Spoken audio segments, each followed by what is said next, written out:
So welcome to our second featured speaker today, and all of you that are attending by live stream internet, we welcome you back, and all of you that are live here in the audience, get ready for one of the most remarkable speakers. John is truly one of my heroes. I know I embarrass him sometime, but the Edgar Cayce Foundation and the Association of Research and Enlightenment are one of the most amazing organizations on the planet.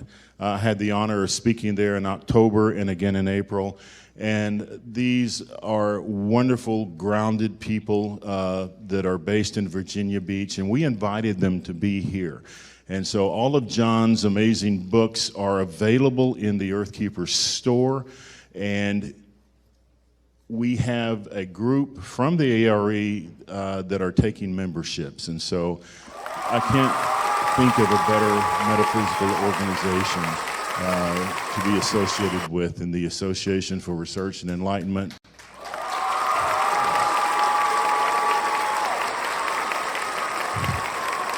I'd like to urge you all to take time to sign up and become a member. You get a fantastic magazine. You get articles that are written by John Van Auken. You get discounts on books and discounts on their amazing events.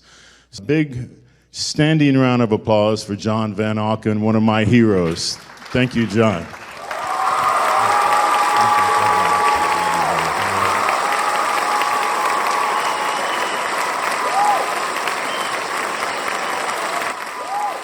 This afternoon, we're going to take a look at some of the ancient Egyptian mysticism and concepts related to us.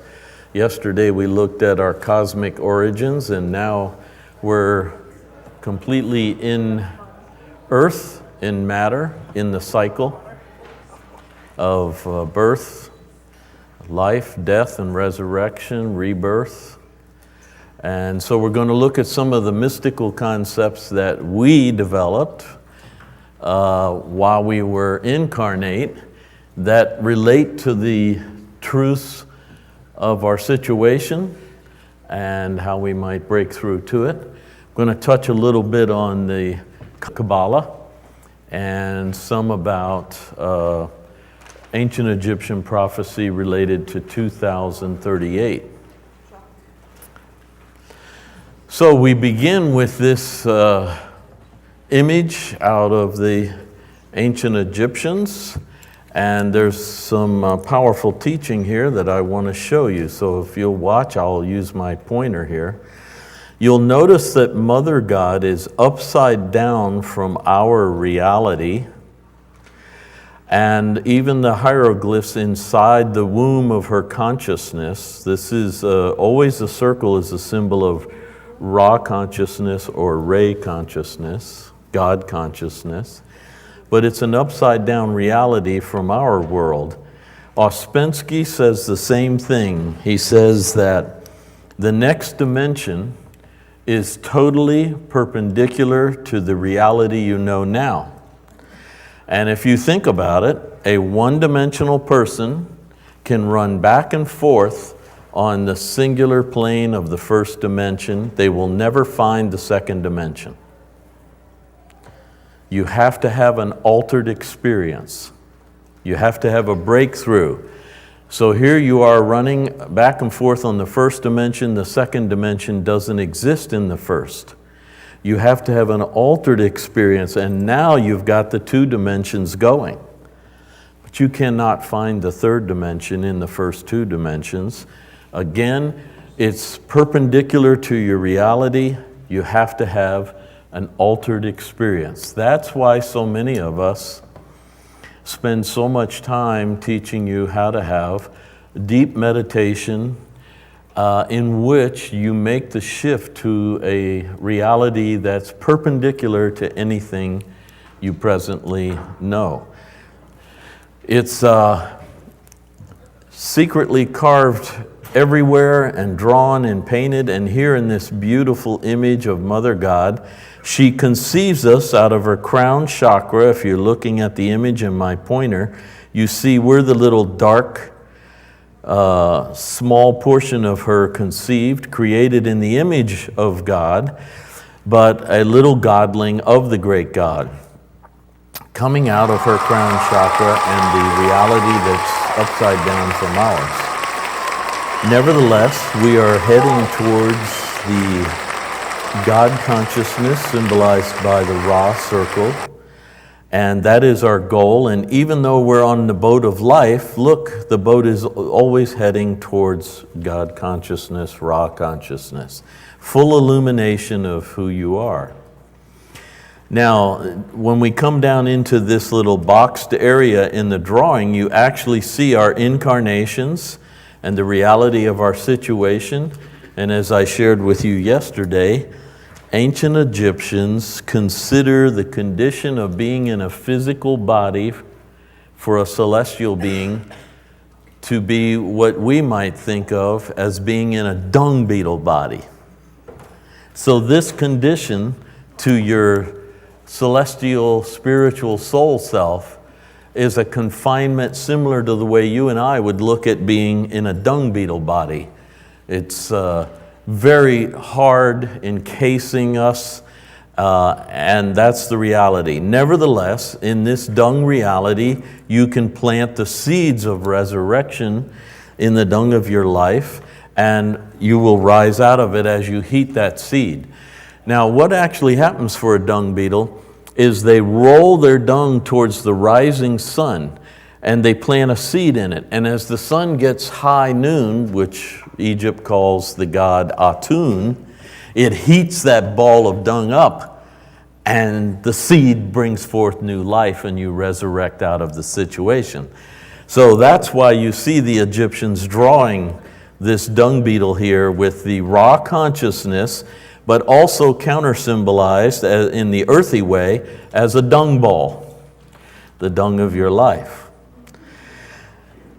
This is a secret teaching, a deep teaching about the processes of your incarnations and your growth that's going to occur, and that the Mother God, the source of your life, the womb out of which you came, is an upside down reality from the reality you're in now, which is very individual, but yet you are universal.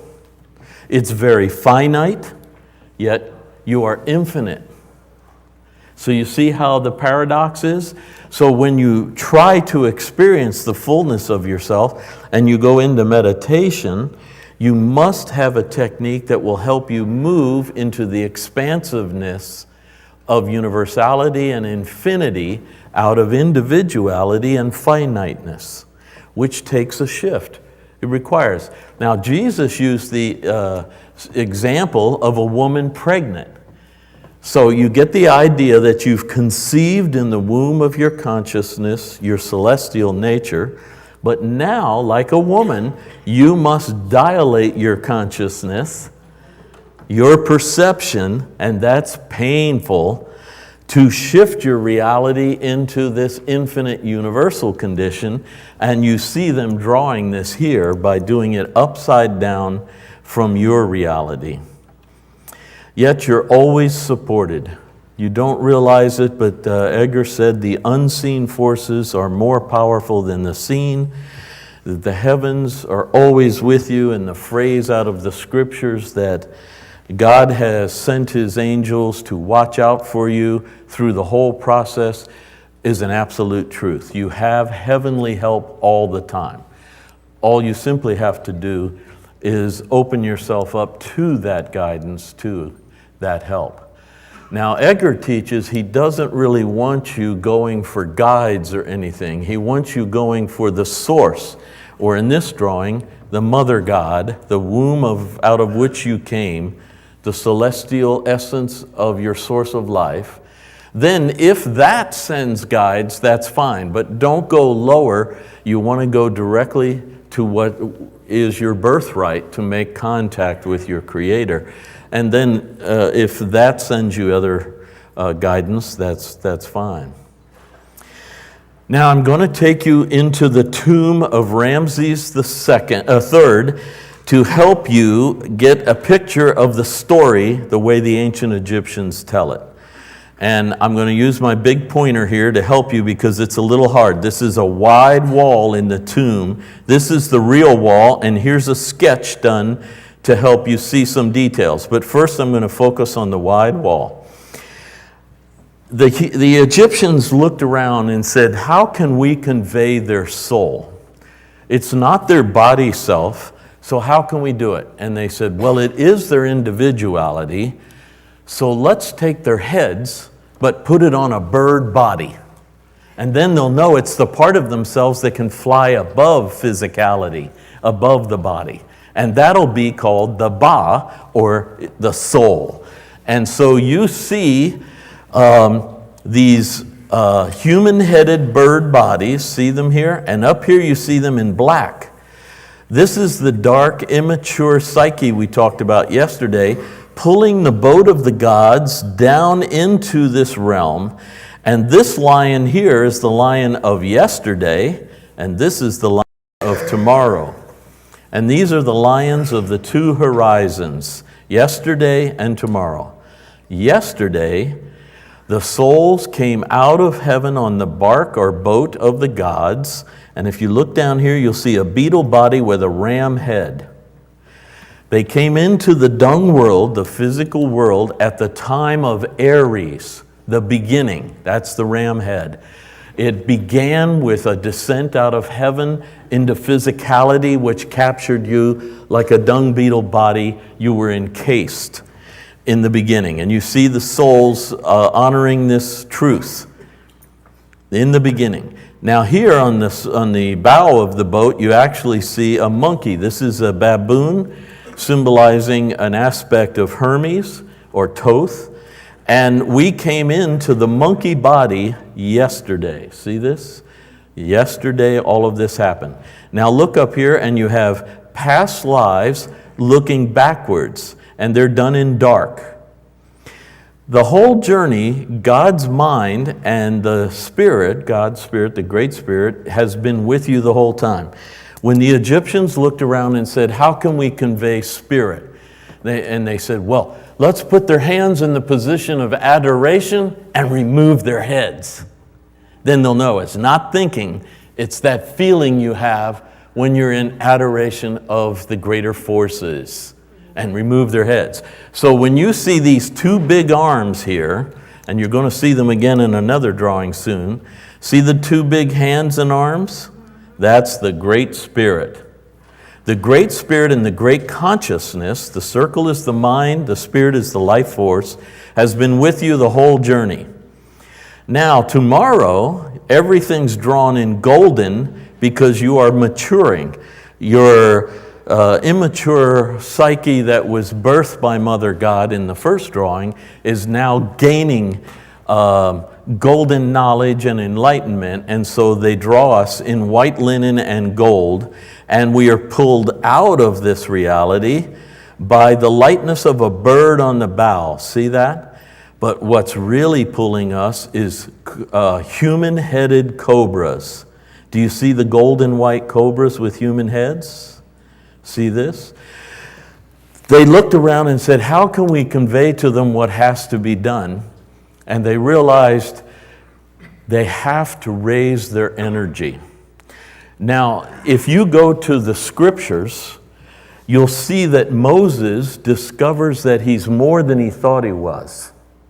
And so he goes out into the desert to search for who he really is and to make contact with God. The writer is so cool. Watch how the writer does this story and keep it in your minds as the symbolic, dream-like story with emblems and symbols. Moses comes out into the desert and he comes to a deep well in the desert around which 7 virgins are standing. Give me a break. This is unusual. The 7 maidens cannot water themselves or their flock because all the other herdsmen keep pushing them away. Moses, one guy, drives all the herdsmen away, all the distractions, and he waters the 7 maidens. 7 maidens. Get the secret of the story? Then the girls tell him a secret. We're the daughters of a high priest. Whoa, he says. And they take him to the tent of the high priest. And he marries the eldest daughter, the eldest maiden, the highest spiritual center. You see? You get a sense of the secret in the story? Then he sees God in a flaming bush. Now, since you and I are very physical and three-dimensional, we immediately project the bush out there. Oh, God's in that bush over there. But here's the bush, the secret bush. Where did the Holy Spirit appear on the holy women and the disciples when Jesus breathed it upon them? The tongue of flame on the crown chakra. Same thing is happening to Moses. And he hears God's voice, and God says to Moses, Moses, raise the serpent off the desert floor. And the Egyptians had the same teaching. That serpent symbolizes your Kundalini life force, and it's running at too slow an RPM for you to come up and meet me face to face, because I'm running at a much higher vibration. So raising the Kundalini life force, like you see in these golden cobras with human heads up here, they're trying to teach you the importance of raising your energy. Nicodemus sneaks away one night and he asks Jesus for the mysteries. Jesus gives him 3 mysteries. The most famous one, you must be born anew. Nicodemus, being a pretty earthy guy, says, well, how can I get back in my mother's womb? I can just imagine Jesus going, oh my God, this is going to be hard.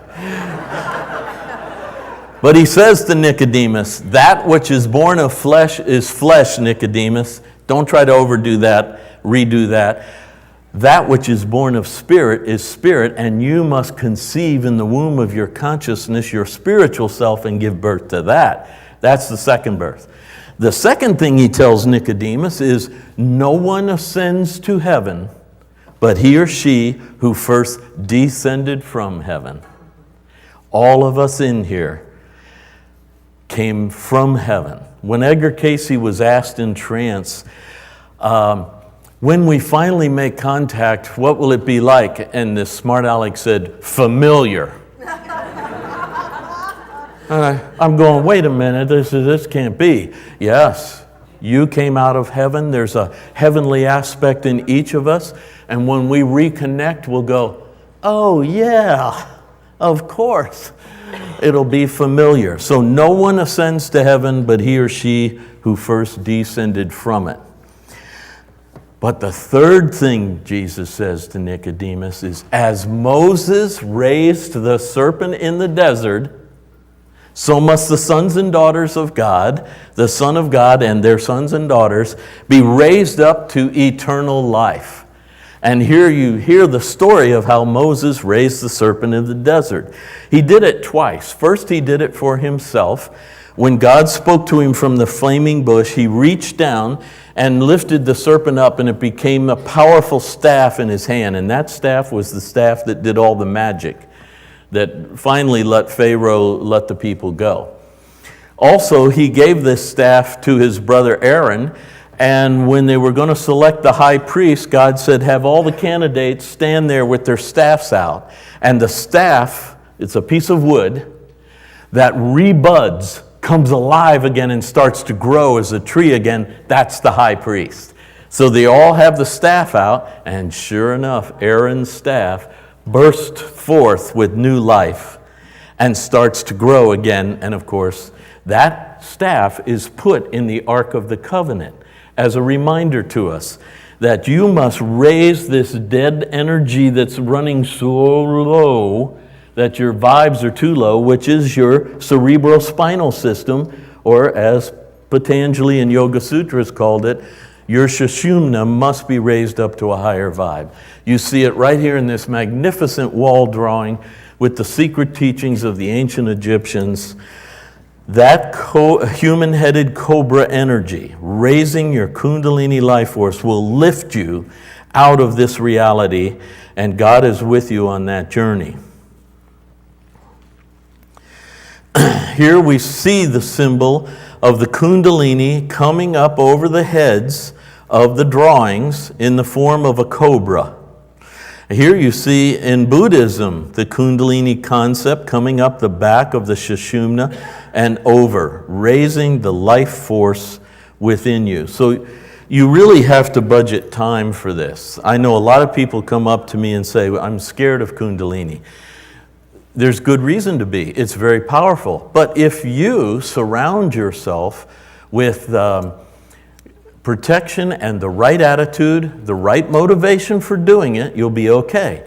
In the Eastern world, they teach one wing of the bird is the right technique and knowledge. You're getting that. Many of you already have. But the other wing of the bird is the right heart. And the bird doesn't fly with one wing. So always check your heart. Why am I doing this? To glorify myself so that everybody will look at me and think, geesh, wow. You know, when I was young and first got into this, I came across this Cayce reading when a person asked, how will we know when we're doing the right thing? And he says, when whatever you're doing makes you more humble, more meek, more patient. Well, that's not what I got into this for. No, I wanted a pulsating aura, just wah, wah, wah, zapping people whole, psychically knowing every thought spinning around me. Humble, meek, patient, and here's Cayce teacher. Who was he talking to really? My ego, right? And my heart was in the wrong place. It was self-glorification, self-exaltation. These were the things I was seeking to be a wondrous light. Humble, meek, patient, which actually causes you to give birth to the true self. And if you've ever seen women in natural childbirth, there is a moment when their eyes change, and my wife, my late wife, delivered 3 of them before my eyes. When their eyes change and their whole attitude changes and they sink right in with the forces of nature and they don't want you to say a stinking word. That's exactly what's going to happen to you. You sink in as you're dilating the impossible to deliver the impossible aspect of yourself so perpendicular to your reality that it seems unlikely that you are this, that this is real. And you must dilate your mind, your perception, your heart to deliver this. It's a big process, and it starts with raising your vibrations. So you need to budget time. And when you go to sit down to raise your energy, it's very simple techniques. From ancient times, the techniques are so simple, I'm going to give them to you right now, and you're going to say, oh, that's too easy. First, of course, I said, surround yourself with protection and check your heart out. What's my intention here? To reunite with the infinite source from which I came for its energy to be manifest, not for the glory of my ego. Got it? So I've got myself right. All you have to do is take a deep inhalation breath, but feel yourself raising energy as you do it. And you do a series of these, and as you raise your breath, try to imagine the breath of life in chapter 2 of Genesis. Yahweh Elohim took the dust of the earth and breathed the breath of life into us. So, and I feel the breath of God come with me, the breath of the angel, however you want to look at it. The infinite breath of life if you can't deal with God. That's fine with me. Then you exhale and bathe the body as you're doing it. Then hold the empty breath for a minute because there's dead stillness in the empty breath. And you'll feel the stillness. Remember Psalm 46, be still and know God. Be still. So when you have the empty breath, then you do it again. You're raising the energy, the breath of life. Bathe the body, still empty. This is right out of The Secret of the Golden Flower. You can get that book. Carl Jung is on the book. You'll see his name on the front cover of the book.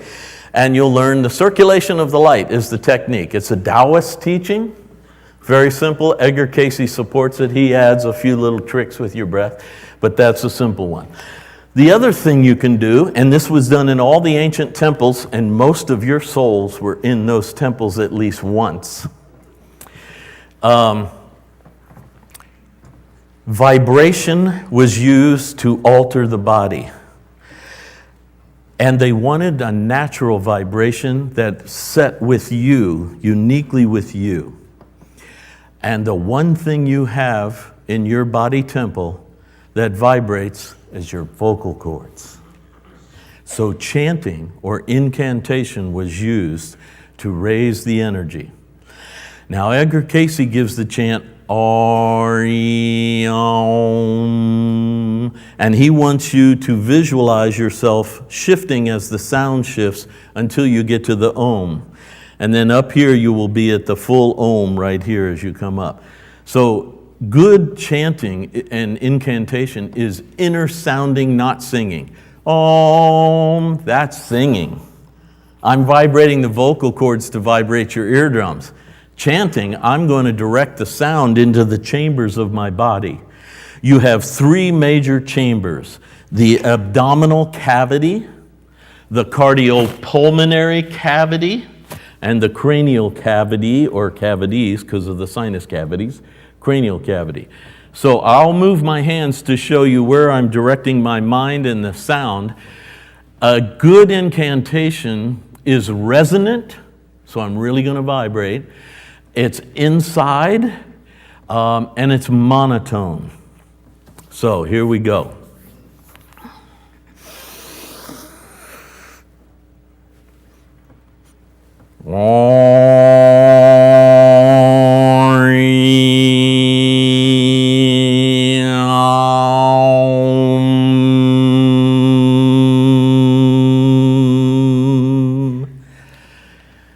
And it'll get you high. If you've practiced this, your body's already knows what's coming, and so it gets high fast. So hold on just a minute. I'll show you again here. And you can do tricks with it after you get experience to raise your energy even more, such as this one here. I'll show you a little one you can do.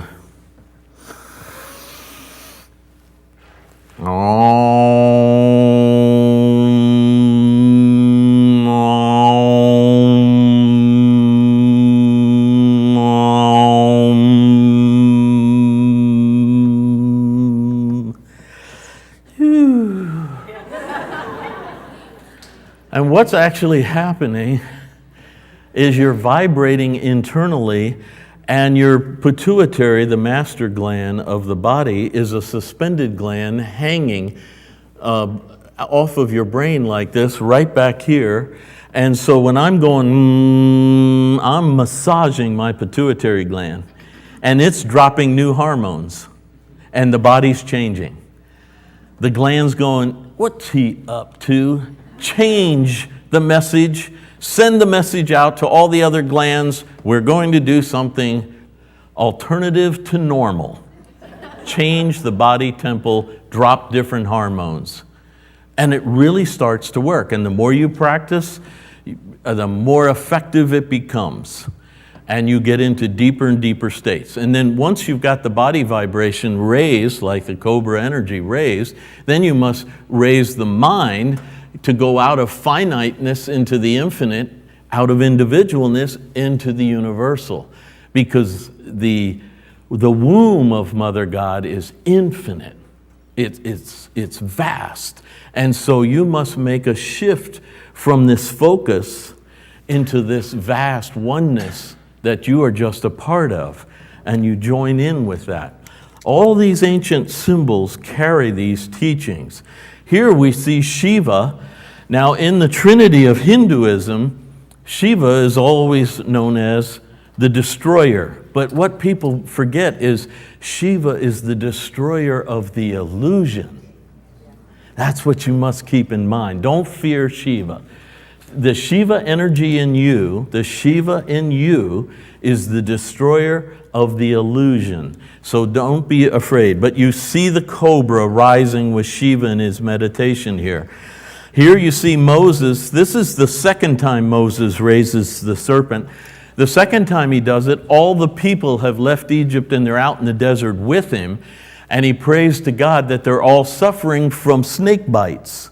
Why is that? Because they have the low energy in the lower chakras and they're all messing around with one another and it's all getting terrible, symbolized by the snake on the ground. Egyptians have the same story. Apep is the serpent that nips at your heels every time you try to make passage into the higher heavens. Apep bites at you to distract you. Lower serpent energy. Well, God tells Moses, raise that serpent up onto a staff, and everybody that looks at it will be affected at the subconscious level, the subliminal level of a raised serpent raising their energy to higher levels. So you even see this in the scriptures following also the Hindu concept. The Kundalini is the life force, and it manifests in many ways. It is also the sexual energy.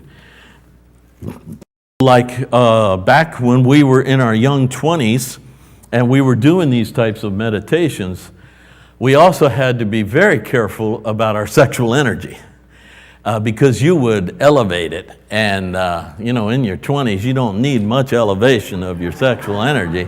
So we all got together and we all had all these different tricks of how to channel sexual energy into creative energy, athletic energy, burn it off, do something, but stop going nuts the other way.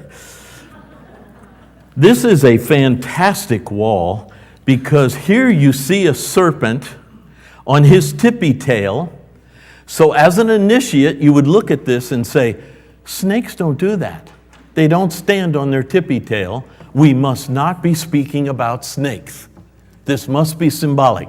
Then you look up here and you see the snake is blowing a bubble. This is ridiculous. Snakes don't blow bubbles. But right above it, the teacher is conveying raw consciousness, God consciousness. And the message is, when you raise the serpent energy, the Kundalini energy in your body, you blow bubbles of higher consciousness. Raising your vibes automatically lifts your mind and starts to get you into higher vibration, which naturally leads to higher consciousness. Isn't that a beautiful, clever little symbol? No initiate could look at that and say, oh, this snake's weird. They would go, this is not a snake. We're talking about something else here. Here on this papyrus, we see a dung beetle rolling his dung in a cocoon. Well, immediately an initiate would go, they never do that, so we must not be talking about dung. We are talking about your lower self, taking what you're dealing with and doing the best you can to turn it into a cocoon for the great transformation of your being into the butterfly of heaven that you will rise out of. Powerful symbols. Over here you see humans walking with God consciousness. See the symbol of God on the place of their head? Their minds are in celestial consciousness. This is Ra, this is God consciousness.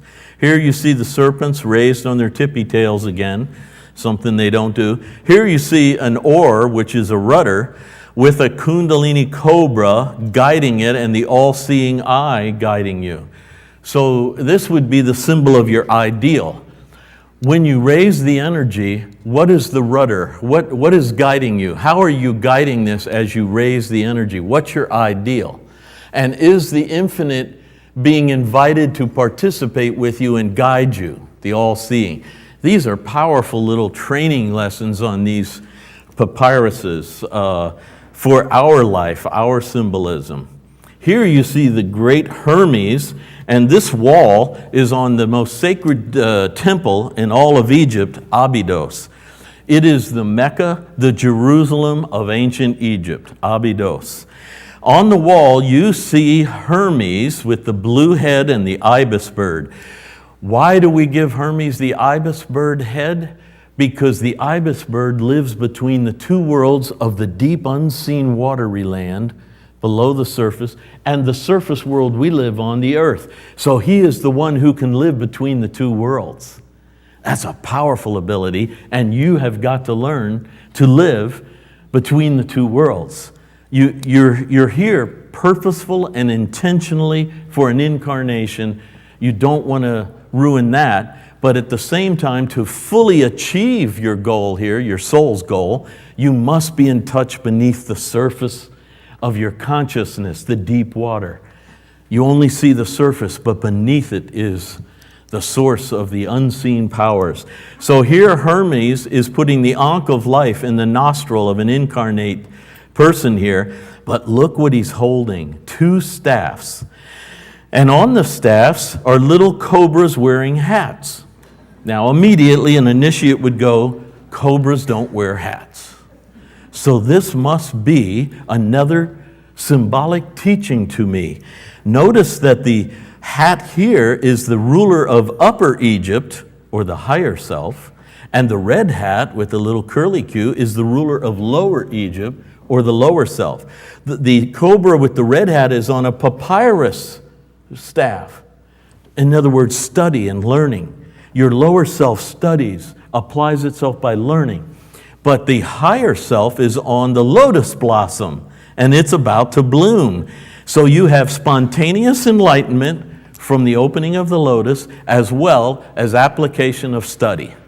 You see what he's showing here in these 2 wonderful staffs that he's carrying? These are big secrets being conveyed to initiates who can read the wall. Now I'm just going to jump away from Egypt for a moment here, just for a couple of slides with Kabbalah or Kabbalah, and show you some principles here. Here we have the Gnostics, who were mystical Christians, using Kabbalah numbers, and they are showing the same teaching they knew. See these cobras, these serpents? And notice they correlate them to parts of their body. This is the serpent energy in your genitals, your navel, your heart, and your head. And the numbers correspond. Here's the number of the beast right out of Ezekiel, 666. All the way up to the conqueror, the intuitively wise, the Lamb of God. Now, this chakra right here, Cayce taught, the throat chakra, is narrow because it's the will chakra, and you must subdue your self-centered, self-seeking will and seek the will of the creative forces, the higher will. And when you do, you make the passage into the higher chakras and the upper temple of your head. Here you see the tree of life with the emanations from God on the Kabbalah tree of life. The great I am and the little I am are seeking to unite, and all of these emanational forces here help you. But the secret in the drawing to the initiate is right there, the deep. Now you can study this stuff, but if you don't sit down and get into meditative reflection on it, you will not get the essence, the spirit of it. So you need to study, then sit down and have the lotus of your mind open, and you will start to understand each of these emanations. This is the teaching in studying this tree of life. Now they correlate the tree of life to your body temple and then above your body. And many of you have talked with me already that you believe chakras are above the body as well as in the body. And I told you, Edgar Cayce said, yes, you actually have 12 chakras. And this guy came to Cayce and said, well, tell me the other chakras. And smart aleck Cayce said, why? You're not using the 7. No reason to learn more if you're not going to use it. So here you go. Look, down in the root area of our creative glands is the little I am, and way above us is the great I am, and the goal is for these to unite. In Kabbalah, we have planes of emanation, planes of creation, which notice is more in the mind. We have planes of formation in the heart, and then planes of action out here in the gonads and the activities of your creative forces, or physical creative forces. And these planes correlate to the mind-body connection, even to portions way above your body. How many of you in here have had a meditative experience or a reflective experience in which you've sensed something above your body? Raise your hands. Look around. See all these? So this is really a truth that many of us know already. Here is the layout of the chakras with the Kundalini pathway in the form of a cobra. Now I know most yoga teaches it goes straight up to the crown, but if you look at ancient Hinduism, it's a cobra in the striking position, and Edgar Cayce taught that it comes up to the base of the brain, over to the center of the brain. Then there is the phenomenal opening of the crown, and the infinite joins the individual, the finite, and flows, and he says it fills up the hypothalamus and pituitary, which is the gland in the front of your huge frontal lobe. You know about 98% of the genome with animals, monkeys, and orangutans is the same as ours. You know that from the scientists. Believe me, that 2% is real important. And the other thing that's real important is your huge frontal lobe. None of them have this huge frontal lobe. When that energy starts to flow, the frontal lobe fills with this moral, this wise, this judgment energy that's more powerful than your physical urges. For example, it is rare in the animal kingdom that if sexual energy rises and you feel the heat of procreation, they don't overcome it. Whether it's sister or mother, look out. But a human can overcome that with a higher ideal. And that's the great frontal lobe saying, not sister or mother. Do you see? That's almost impossible. You're overcoming a powerful force of nature with a thought, with an ideal. Yes, but you can do it because you have this huge frontal lobe that says, I will not do this, no matter how horny I am or crazy I am, this is taboo. Do you see? You are able to do it because of the great frontal lobe. And Edgar says that the Kundalini is in the position of the cobra in the striking position. And he shows you root chakra are ovaries in females, testes in males. Don't worry, ladies, if you've had a hysterectomy, the body compensates for the loss of certain glands by having the secretions come from other locations. And men, if you've been castrated, just don't worry about it. You'll pick up the energy. The navel chakra are the cells of Leydig, named after the doctor who found them. That's the navel chakra. The solar plexus are the adrenal glands in the pancreas, right in here. Believe it or not, the heart chakra, and most of you know this, is not the heart pump. It's the thymus gland that has the T cells, which are those that help build against AIDS.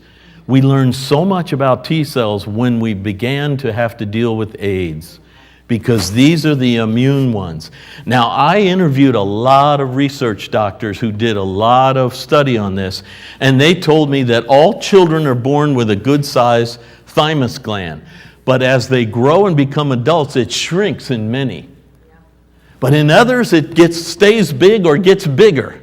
And that means they build an immune system. So you want the heart chakra alive and pumping. Then you go into the throat, which is the thyroid gland.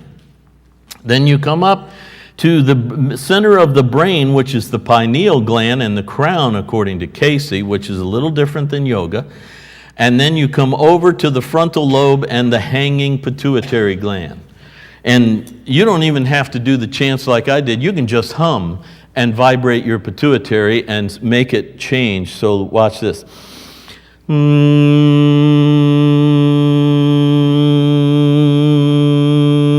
am vibrating that little bugger. It's getting a massage, you see. Eventually it says, enough, John, we'll change the message. Do you see? Hormone message in my body temple is changing. This is really important. This is powerful secret stuff.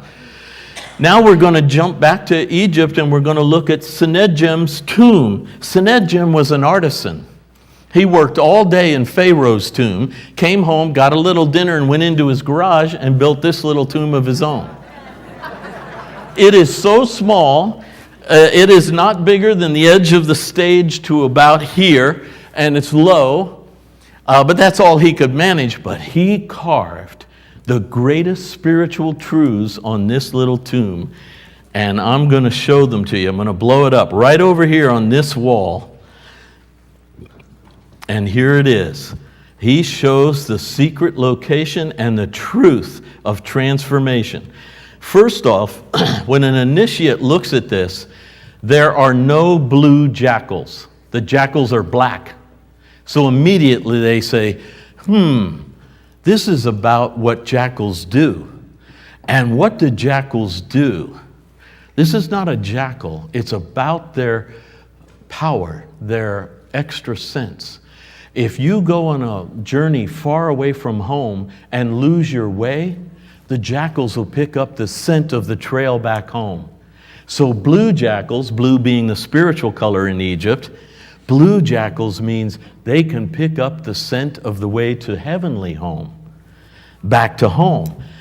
So here you see him, and he's going to show you the scent of heaven. First, the location of the sacred beginning is between your two eyes. That is where the pure white light of the original light is. Around it is the Shem, S-H-E-M. The Shem is infinity in the circle, tied to temporality in the shaft.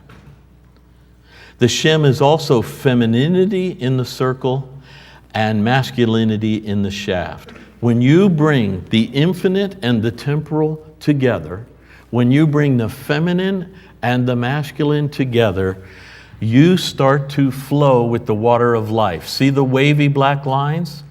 This is the water of life. That water fills your cup that runneth over, right out of the 23rd Psalm.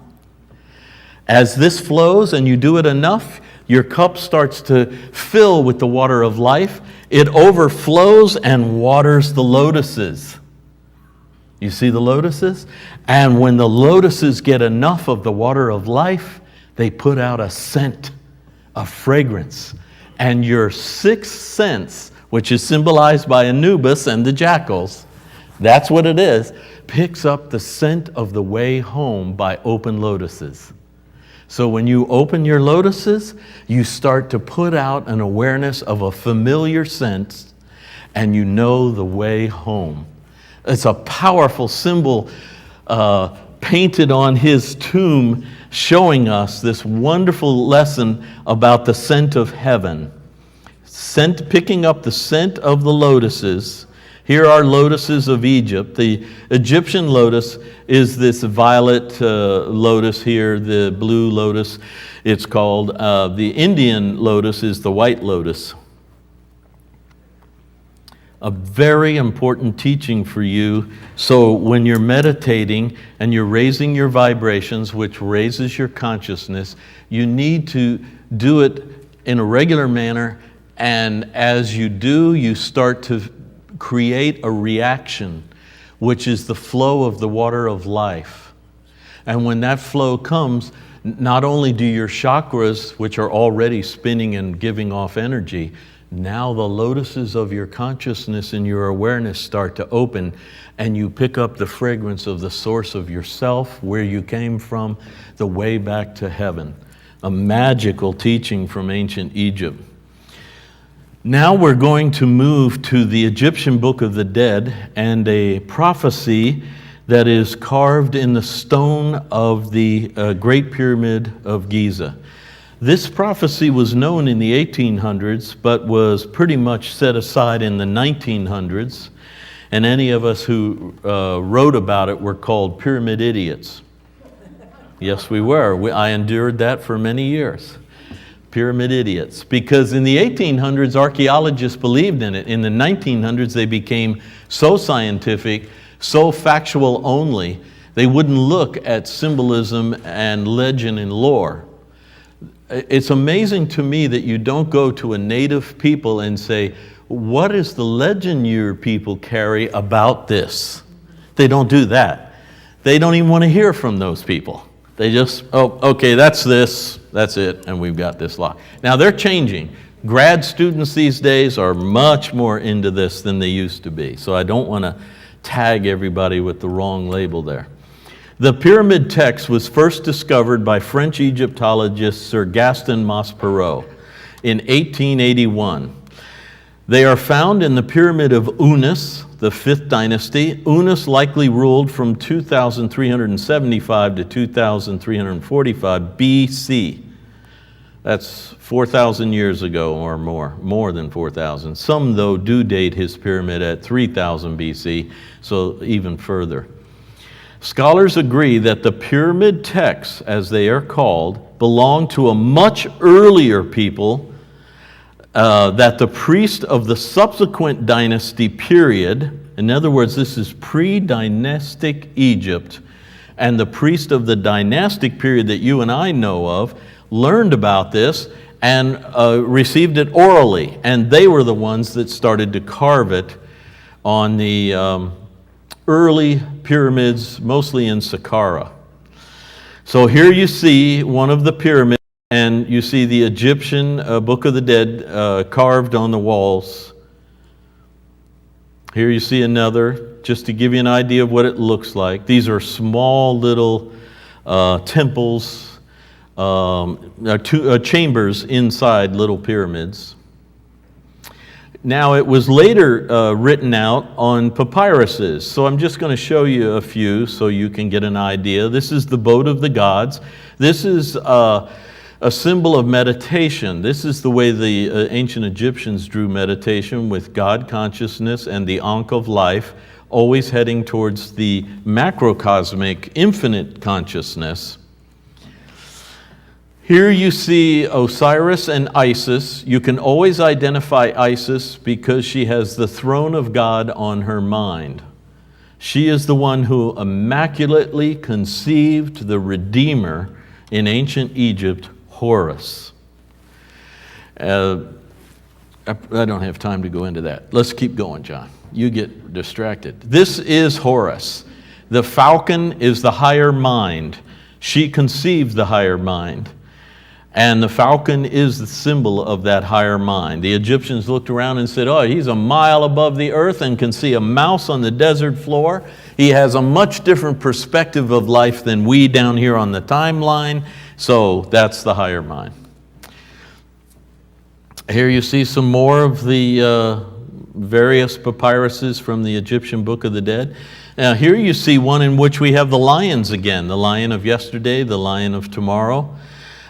This is the reverse, though. This is yesterday and this is tomorrow, because that's the phoenix bird of ancient Egypt, and he's caught scent of the open lotus. So he's about to resurrect. Over here you see two incarnate, man and woman incarnate, but here you see their souls, the Baas. Do you see? Say yes, just even if you don't see it. Okay. Here's the higher mind, and when you see the altar of God, you know this is the higher mind of Isis. Great. Some of you are right with me. The rest are going, oh, I need some coffee. Here again, you see the phoenix bird of resurrection, and he's honoring the phoenix, the symbol of rising above any situation. Now here we see Isis's higher mind. See, she's got the throne of God, and her sister Nephthys. Nephthys has the house of transformation with the magic bowl on top, or some people think it's a satellite dish on top of the house. Anyway, her sister Nephthys is magical and can receive and guide you through the netherworld. She can help when you're trying to make transition. Isis is the symbol of conceiving the impossible, or what we were talking about earlier, dilating your consciousness to do what seems impossible or unlikely. So these two are always there to help. Here you see this Egyptian honoring the same thing Hermes was holding, a papyrus and a lotus staff with cobras on them, showing the combination of your lower self and your higher self working together for the illumination and the raising of vibration and consciousness. The Egyptian Book of the Dead is also carved on tomb walls, and here we are in one of the tombs, and you will see it carved on the walls here. Here again you see what we saw earlier, the scarab or the dung beetle with the Aries ram head, showing in the beginning time we entered this world. We were godlings out of the infinite, we became individuals. See this projection being birthed out of the womb of Mother God into the dung world at the time of Aries. Here's another beautiful symbolic drawing. The great Ka, the great spirit, remember what I told you? Hands in adoration but no head. The mind of God and the spirit of God are with us. And we have a microcosmic awareness of the great infinite mind. 2 cobras raised, and again, that's right out of Hinduism, Ida and Pingala, Ida and Pengali, which relate to your autonomic nervous system, which is composed of sympathetic and parasympathetic. You have sojourns in the mind of God, and then in your projected as a starlight being, you come out with your free will, and you use that. Then you retreat back in again, reflect on everything, correlate what was going on, and you get another try, and you project out as a starlight being. Back and forth. These are called the reincarnations of Ra. You are the little ray of the great ray, and you have incarnations and sojourns elsewhere as well as incarnations here. Gaston Maspero, the famous French Egyptologist, professor of archaeologists, and the developer of the Egyptian Museum in Cairo, said, quote, "The Great Pyramid and the Egyptian Book of the Dead reproduce the same original. The one in words, the other in stone," and now we're going to enter and see this. At the real entrance of the Great Pyramid, not the one we tourists use, there is this icon. This icon is called the horizon of heaven. And it's considered that light is going to break over that horizon, so the Book of the Dead calls the Great Pyramid the light. And the Book of the Dead correlates to the stone passageways inside. There's also a timeline. How did they come up with the measurement of time? From a thing called the Boss Mark. And here you see we're in the chamber of the triple veil, this is called, right out of the Egyptian Book of the Dead, this is called the triple veil. And the first veil is stone, and I'm underneath this shooting up. And right there is the boss mark, and the measurement of 1 pyramid inch is the distance from the surface to the projected ending of this little mark. This is very flat on the bottom. You can sort of see it over here.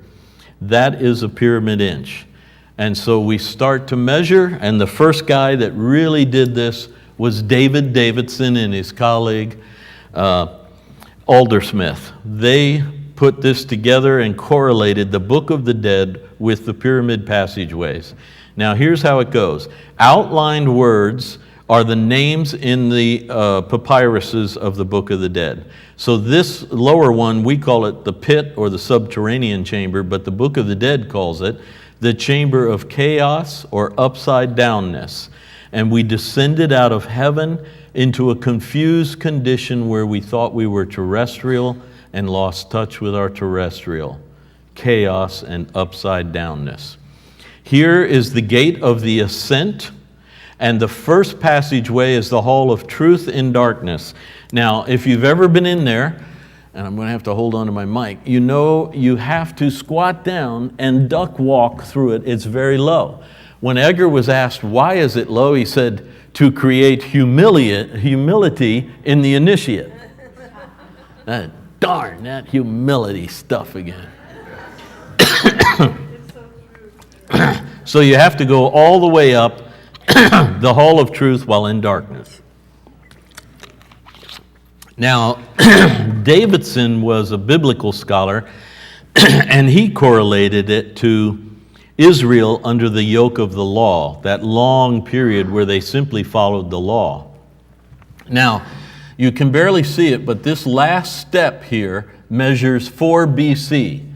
David Davidson didn't know anything but about documents we found later, but he still wrote it as the birth of the Logos, or the Word, or Christ. Christ is the Greek word for the Hebrew word Mashiach, which we transliterate Messiah, and in Greek it's Christos, which we translate Christ. Both words simply mean anointed. Anointed with oil, sacred oil, the anointed one. 4 BC. And then your head clears at 30 1/4 AD, and the Egyptian Book of the Dead calls that the crossing of the pure waters of life, the passion of the Messiah. Remember, the Egyptian Messiah was Horus. Believe it or not, long after Davidson was dead, archaeologists found a document in Jerusalem dated 4 BC, written by Herod, saying, "Kill all male children under the age of 2." So that means the birth of Jesus was actually 4 BC. We got it wrong. But here's Davidson just pointing out, honestly, as a measuring, scientific measuring guide, that the last step is 4 BC, so it doesn't fit with 0. And then your head clears at 30 1/4, so he thought this all fit, but he didn't know why, because the dating should have been 0. The Queen's chamber in the Book of the Dead is called the chamber of the second birth, or the new birth. Again, we have this idea that you must give birth to your spiritual self. Then here comes the grand gallery of the Hall of Truth while in light, and that's what you and I have been walking for a long time. Now we're going to come up here into the chamber of the open tomb and the chamber of the triple veil, and let me blow that up for you. I'm going to quote this. This is Cayce. There are periods when even the hour, day, year, place, country, nation, town, and individuals are pointed out in this pyramid prophecy. That's how correct are many of these prophecies. Now, I was in my 20s when I read this, and the first thing that struck me is, are you telling me the whole journey of human souls incarnate in the earth was known and could be laid out in a timeline of our passage, what we would have to go through the evolution of matter and the awakening of our minds again? Was it all known? We knew it when we descended, we carved it, and then we walked through it? Oh man, my mind was a mess for years. So now here we are. This is the grand gallery. This is the great step, and it's almost impossible to step it. You really need help to get up there. Now notice 1 inch equaled 1 year here, but the Book of the Dead says time has become so condensed that it takes 1/12 the time for something to happen in your life than it used to. Time is sped up. And do you feel like time has been sped up? We are in this crunch period. Davidson measured all of this, and here's another low passage and a second low passage. Edgar said humility and hardship and struggle, and here we go with the First World War, the war to end all wars. The dates hit perfectly. These are Davidson's dates. Oh my. The first real crush was World War I. Then you come into the chamber of the triple veil, the 3 veils: conscious mind, subconscious, superconscious. Then right here you hit the Great Depression. Right in here, the Great Depression begins, and then we come into what the Archangel Gabriel told Daniel is the final tribulation, World War II. When Edgar Cayce was asked what the World War II was all about, he said it's the last chapter of the book of Daniel. Well, that can't be. If it is the last chapter of the book of Daniel, we're in the transition period. Do you realize the last chapter of the book of Daniel is Archangel Gabriel's prophesied end of the times, and halftime? We are done with the journey. We're in a transitional period. This is amazing.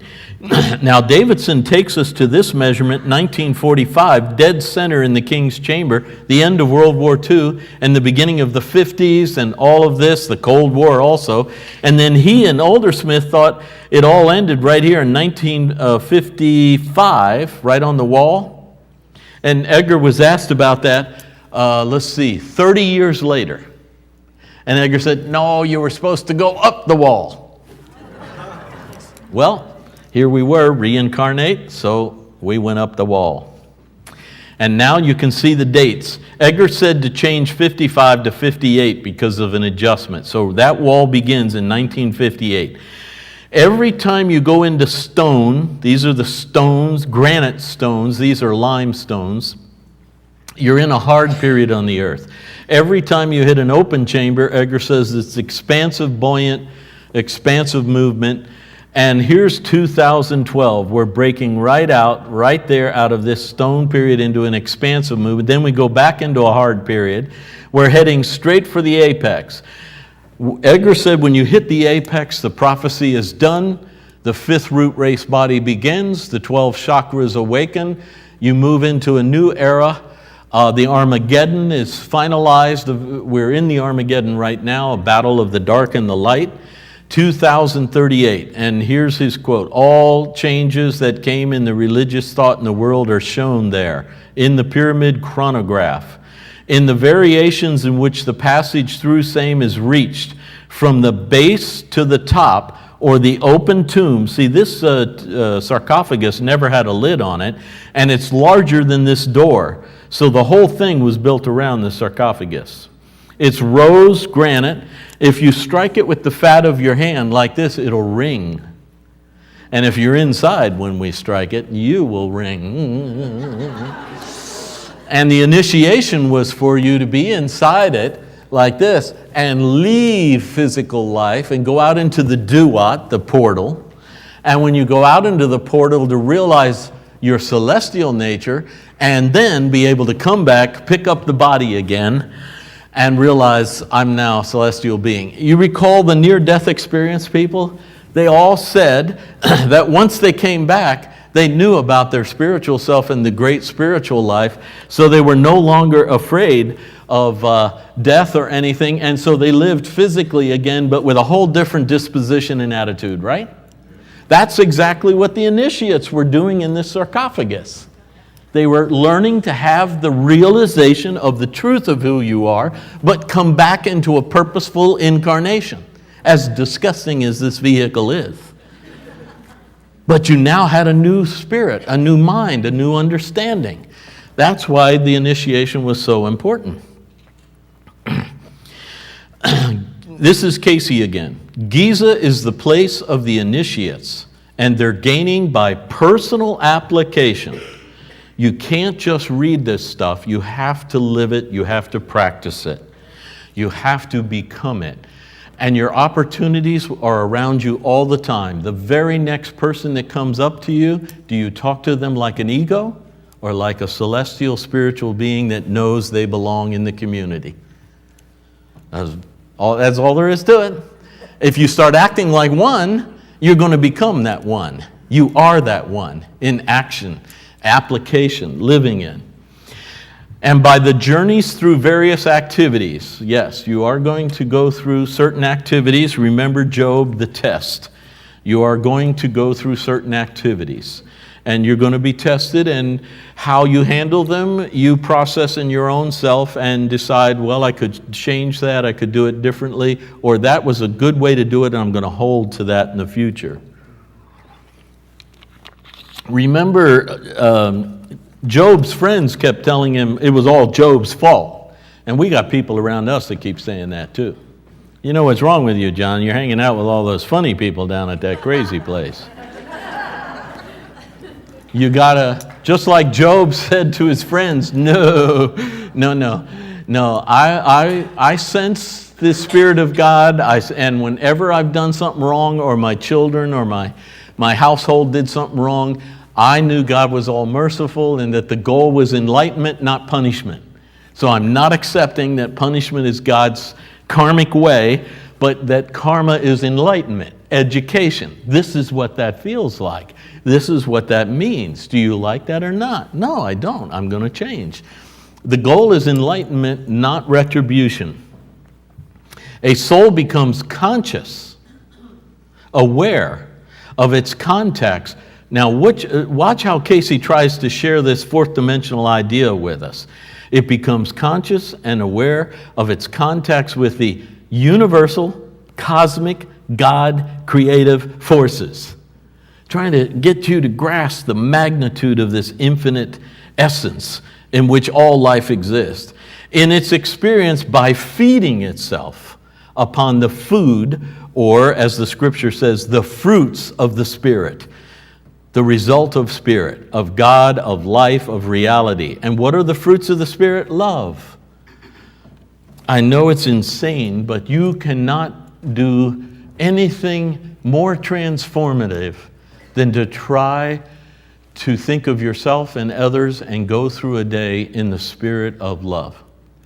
I know we're all thinking, yeah, John, but what about yoga breathing and Kundalini and chakra? Yeah, I'm telling you, as silly as it sounds, if you start to engage your thoughts and your feelings, and when you go through the day in love, they're going to talk about you for a few days. Have you seen John lately? He's a little weird today, really full of love and cheer. And something's wrong. I think he's smoking something. Love transforms you, no doubt about it. Love is the ultimate essence of the spirit of the creative forces. Hope, kindness, gentleness. A gentle word has saved many a soul. Brotherly love, sisterly love, and patience. Edgar Cayce said, patience is not just a virtue, it's a dimension of mind. A patient mind breaks through the dimension of time and space. Patience. These make for the awareness in the soul of its relationship to the creative forces that is manifest in self, in the ego, in the I am of each soul, and the I am that I am. Remember, Moses asked God, what's your name? I got to tell him your name. He said, I am that I am.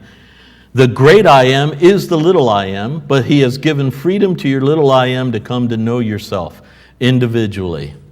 So now Carl Jung would say it's important you do develop an ego.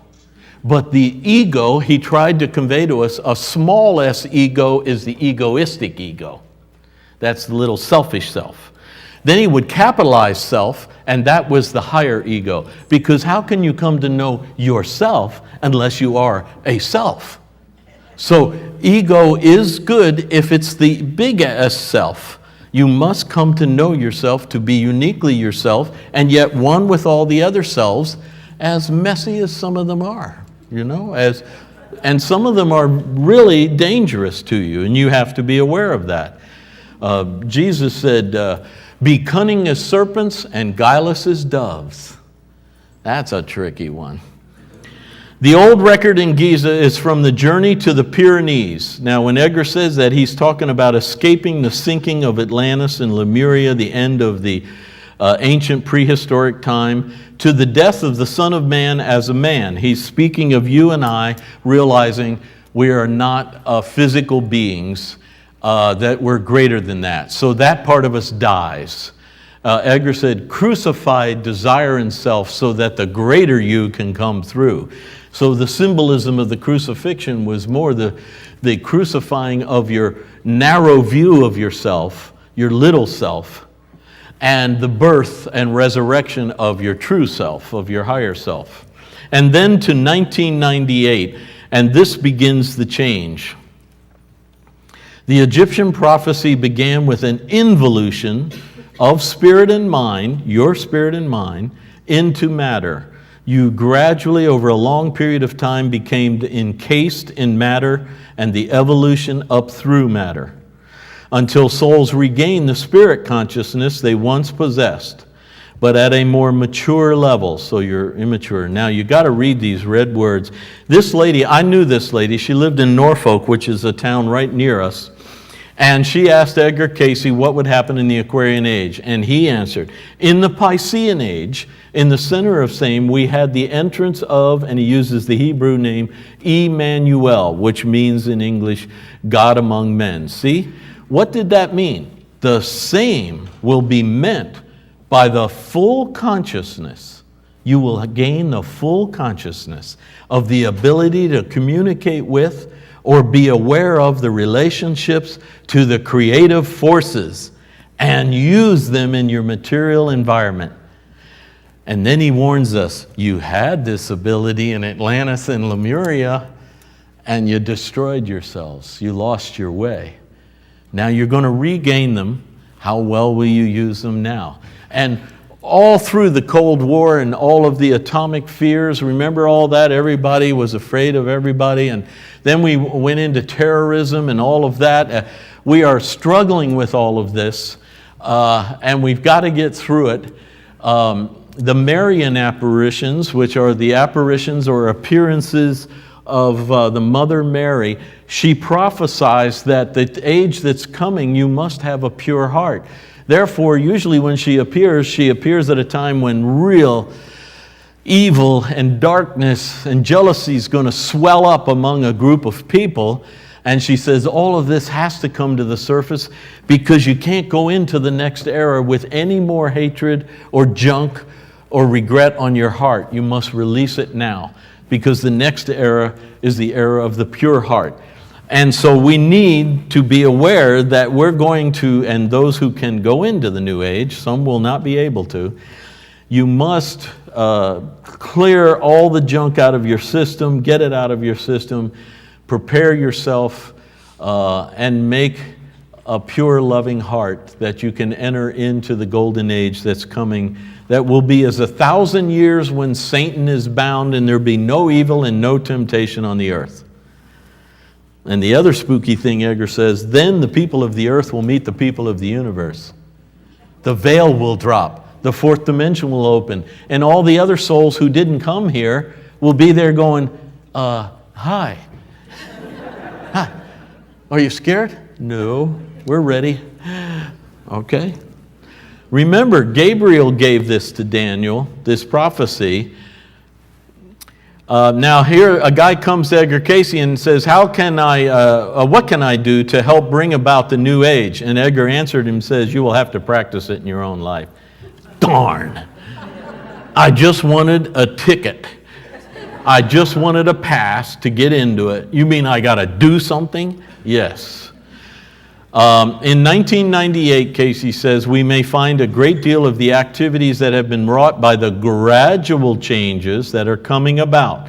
These are the periods when the cycle of the solar activity or the years is related to the sun's passage through the various spheres of activity. That's the Mayan sun passage, 2012. You recall how the Mayans said that the sun was going to be aligned with the center of the Milky Way? You forgot 2012 already? Okay.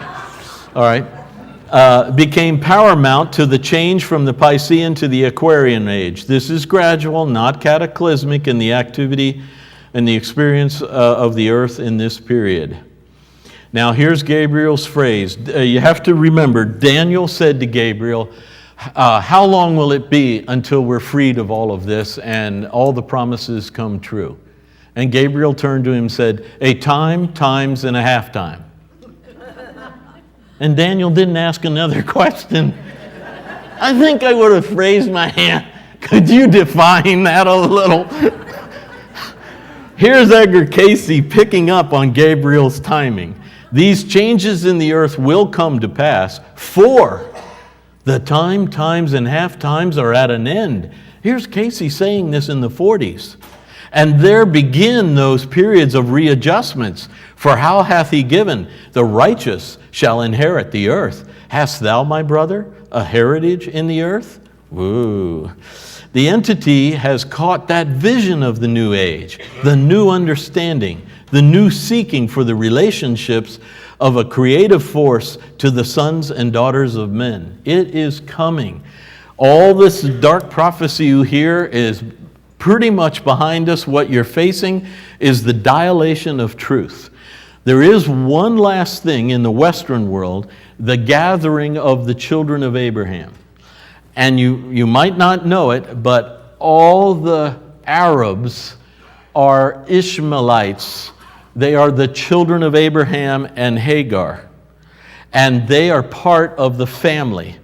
All the Jews are the children of Isaac, of Sarah. Abraham had a child by both of them. I got a couple of minutes and I got to tell you this fun story. Sarah's 90 years old. She hadn't gotten pregnant, but God promised she would deliver the promised child. Well, you know, ladies, what it's like. You're 90 years old. You're way past all of the normal things going on. So she turns to her husband and says, I don't know about this promised child, Abraham. Why don't you go in with my handmaiden Hagar and have the child with her? Well, just like a typical man, he doesn't even pause. Okay. and gives birth to Ishmael, the father of all the Arabs and Islam. Do you see? What do you think happens to Sarah shortly after Ishmael's born? She gets pregnant. And she gives birth to Isaac. And Isaac in Hebrew means to laugh. And she's saying, God made me to laugh. I had a baby at 90. You know? And that's the Israelites. They're all children of Abraham. The Christians come out, of course, the Israelites. So all of these are the children of Abraham. And they are of one family, though right now we're battling it out like a family often does. And I can tell you, I have been with the Arab Muslims a lot this incarnation. Many of them themselves are searching for what is this all about. You have to understand that Islam was at its peak of wisdom, enlightenment, art, beauty, culture, science in the 1300s. Women were equal, women were poets, women were leaders. And they've had a terrible conservative sort of decline, and they're dealing with it right now, trying to figure it out. Judaism and Christianity have gone through reformations. Islam hasn't yet, so perhaps there's a reformation coming. But it's going to be difficult. But they are all part of this one family and have to be with us in this transition, as many as can be. Otherwise, they won't be able to come in. Edgar says the wombs of the earth will be at such a higher vibe during this golden age that you won't be able to incarnate unless you have that vibe. You can only get in here through a woman. I know you think you got here some other way, but you didn't. And the wombs are going to raise their vibration so high that that's what's going to keep all darkness out of the earth for 1,000 years.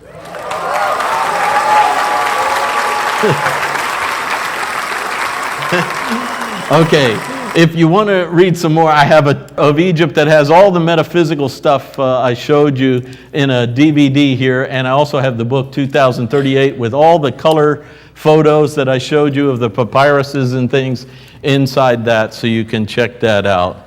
And I thank you very much. It's been great being here.